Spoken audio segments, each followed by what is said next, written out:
from the campus of Volunteer State Community College. This is Inside Politics. Welcome to Inside Politics. I'm Nancy Hauskins. We continue this week with our series of programs introducing you to the folks who want to be your next governor. Even though the party primaries are not until August of 2010, the candidates are already busy on the campaign trail. Our guest today is State Senator Jim Kyle from Memphis, who is seeking the Democratic nomination for governor in 2010. Thank you for being here with us. Glad to be here. Well, for those who may not know you outside of the Memphis area real well, tell us a little bit about you, the person, and your history with state politics. Well, I'll tell you a little bit about myself. As most people realize, and watching this show realize, that Shelby County is the largest county in the state in population by far. But what most people don't realize is that Shelby County is the second largest county in square foot area. And I grew up in a small community known as Capable, which is actually closer to Mississippi than it was to Memphis. But by the time I got out of high school, it was closer to Memphis than it was to Mississippi because of the growth of the city and the community. My parents, my dad drove a truck for Railway Express, and my mother, Louise Kyle, who is still with us, be 90 years old in October, came out of North Mississippi during the World War II and came and worked at the Firestone Tire Factory in Memphis, Tennessee, because there weren't any men to build tires because they were all at the war. And because she was in the union, the United Rubber Workers, Local 186, when the war was over, she got to keep her job.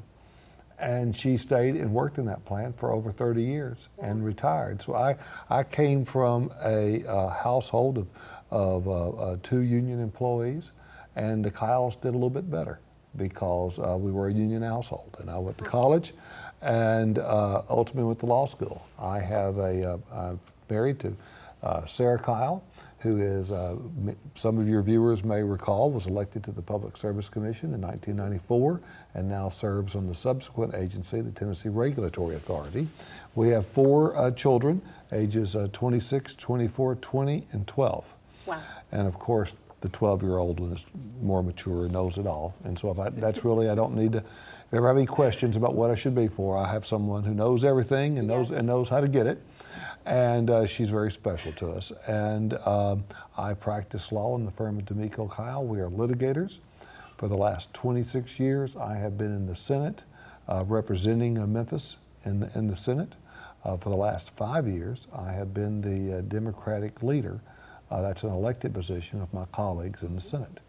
By that token, I have been the spokesperson and sponsor of this governor's legislative package. As a matter of fact, since Phil Bredesen has been governor, there has not been a legislative initiative or budget matter that he has brought that I have not personally sponsored and personally guided through the legislature. And some days that's really good, and some days it can be more challenging. And so I really have had, by being in this partnership with this administration, working very closely in what we develop and how we're going to do, I believe that I have the experience to be governor on day one. And I believe my learning curve is a lot less. I believe I bring a continuity of management and management style with our current administration, and believe that I can be an effective and good governor for Tennessee. Now, before we leave your history, I have to ask you, former President Clinton was from Hope, Arkansas. Well, you're from Capable. Yeah. Now, is that is there a campaign slogan in there somewhere? No, I wish there was. There isn't a Capable Kyle? There isn't a Capable any longer. When I was just getting out of law school, they widened Highway 78 from 2 lanes to 4 lanes. And not only did they take away the town of Capable when they did that, they took our home, went right through our living room. Our folks were going to move upstairs, but the noise would just been terrible. Gotcha. So we had to move.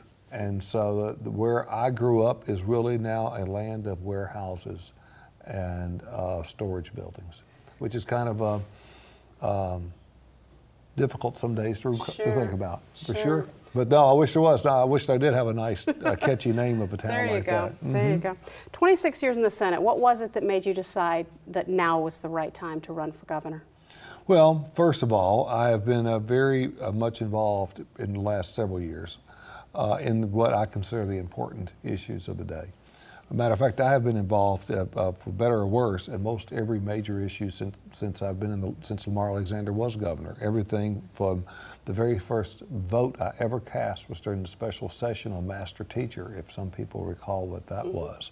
I also was on the Senate Education Committee that drafted and wrote the what was known as, under Governor McWhorter, as the BEP, the Basic Education Program, and helped craft that.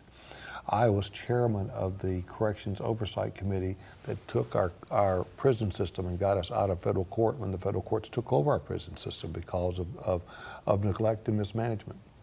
I worked with Governor Bredesen in regards to refining the basic education formula, and really felt that at this time the people of Tennessee, given the very serious financial restraints we have, the recession we are in, the economy being as it is, needed a governor that understood how to govern, how to be governor.